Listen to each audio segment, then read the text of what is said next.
Welcome back. A historic Black community sees a resurgence with an infusion of city money and new business.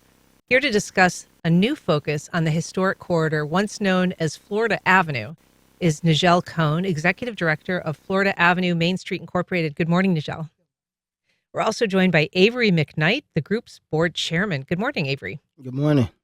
So, this neighborhood, Nigelle, just describe to us a little bit for people who don't know out east or the east side, kind of what the boundaries are and what has traditionally defined it as a neighborhood. So the boundaries of the neighborhood, let me start with the Main Street district specifically. And I'm going to let Avery talk about the boundaries of the neighborhood in general. So the boundaries of the Main Street are A. Philip Randolph from Albert Street, which is right along the ramp to the Matthews Bridge, to First Street, and then down Union Street towards the Union Terminal, which is also being redeveloped and renovated as well. That's that giant warehouse. The that giant has warehouse. Been repainted and looking very spiffy these days. Exactly, and they're actually getting ready to open soon as well.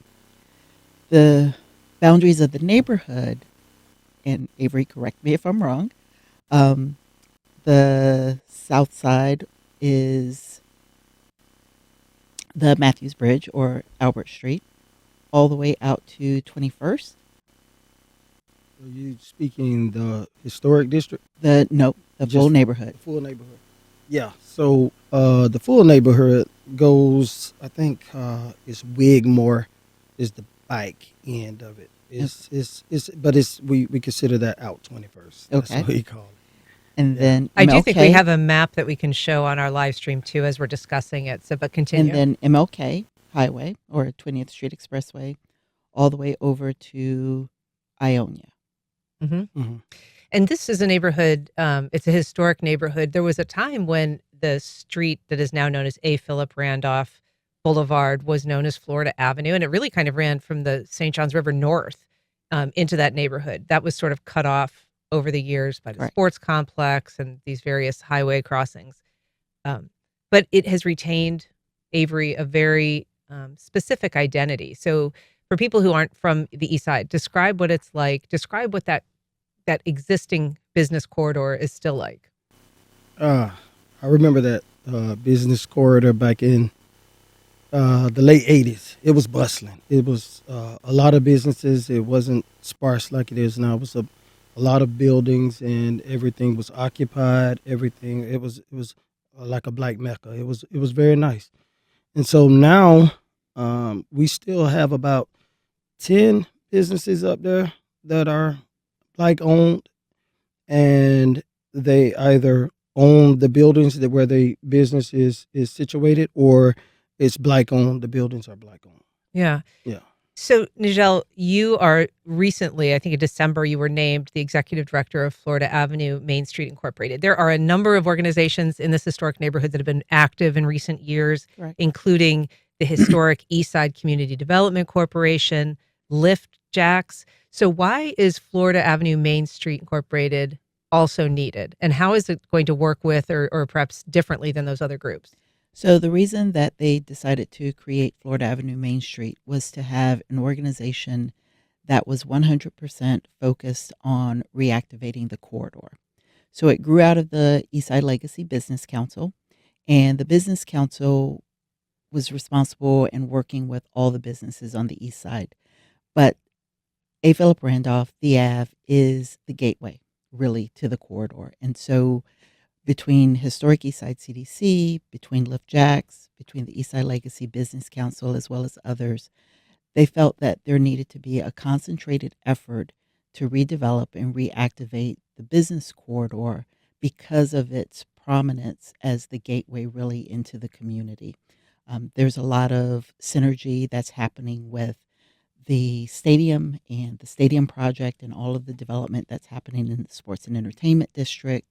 There is homeownership and housing, affordable housing being developed throughout the community, but there really wasn't a focused effort per se on revitalizing and redeveloping the business corridor.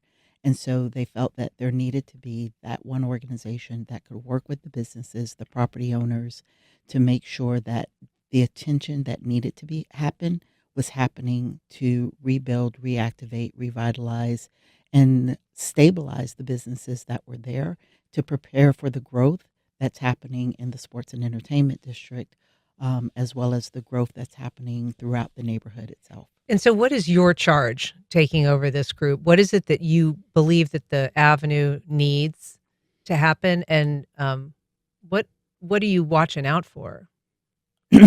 So, what needs to happen is a lot of community engagement, but that happens in light of or in partnership with rebuilding the avenue, new businesses, new buildings, and with the new buildings, new businesses coming to the area. Also, events or activities that bring people to the community that can then visit those businesses and help them become financially stable as well.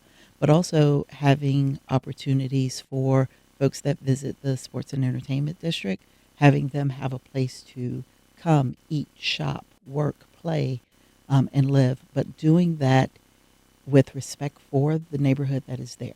So we have generations of families that have lived on the east side that call out east home, and A. Philip Randolph is surrounded by a neighborhood. And so we want to make sure that we're respectful of the neighborhood that is there as well, and the residents, and have something for the residents that they want to live, eat, work, and shop at as well.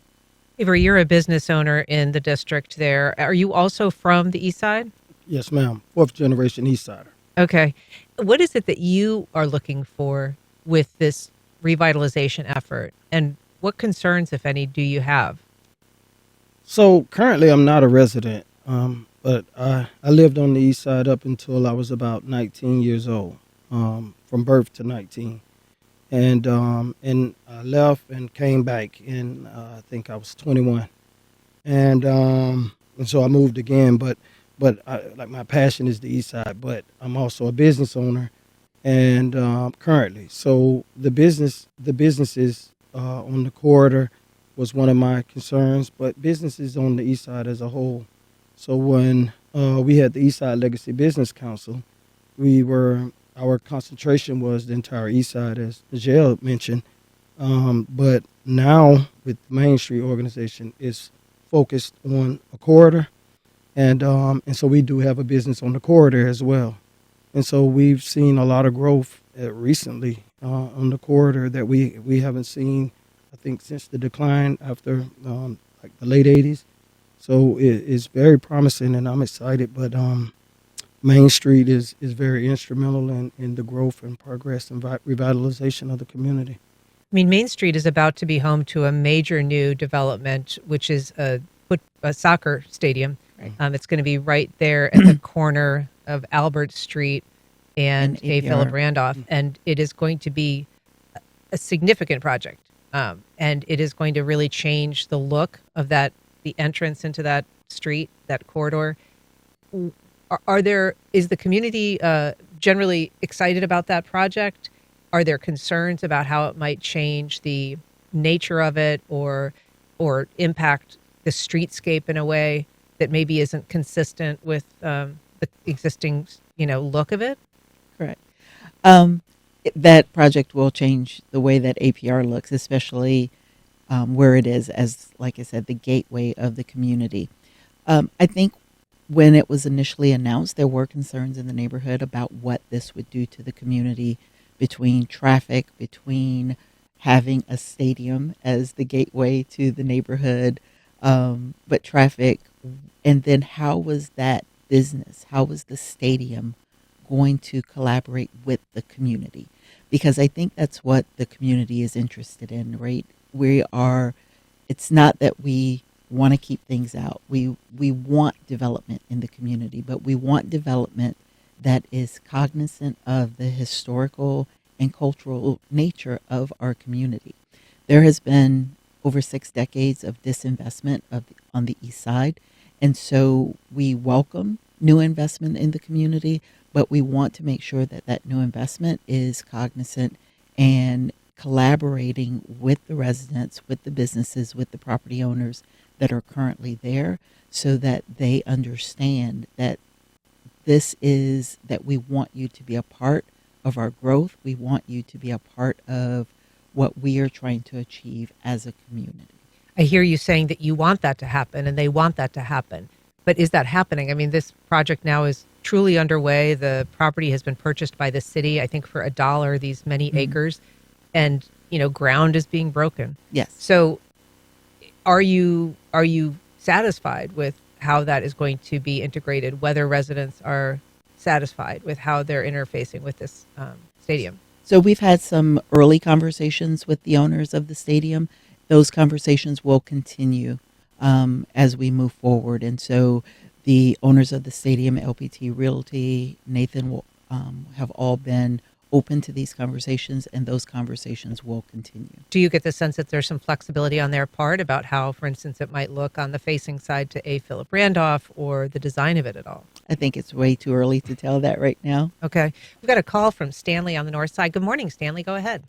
Yes, good morning, everybody. And you are right on point.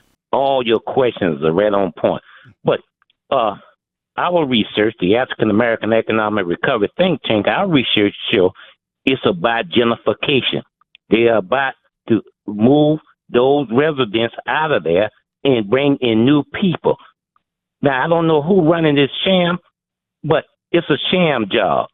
And I have empirical evidence to show that's what it is, a sham job. Thank you. Thanks, Stanley. Avery, I mean, what are the concerns about a gentrifying neighborhood, people being pushed out by, new businesses coming in that perhaps aren't familiar with the history? That's a major concern. You hear it a lot. Everywhere you've seen a major development going around, whether it's stadium, Facebook, whatever, you see people being moved out. And I was on the east side when the Jaguars came, got the team in 93, started in 95, and everything south of the Matthews Expressway was eminent domain. Everybody moved. And so with this, like with the soccer stadium, that's also a concern. So initially, the word was there would be no eminent domain, and then things progress, and you find out, we need this space, and then it's like, how are we going to do this without eminent domain?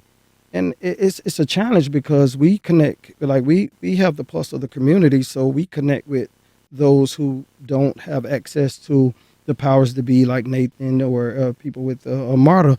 And so when we communicate with them, we tell them your home is safe. You're not being moved, because they saw when it happened. A lot of people have been around the neighborhood probably since the 60s, 50s, some that are on Grant Street particularly.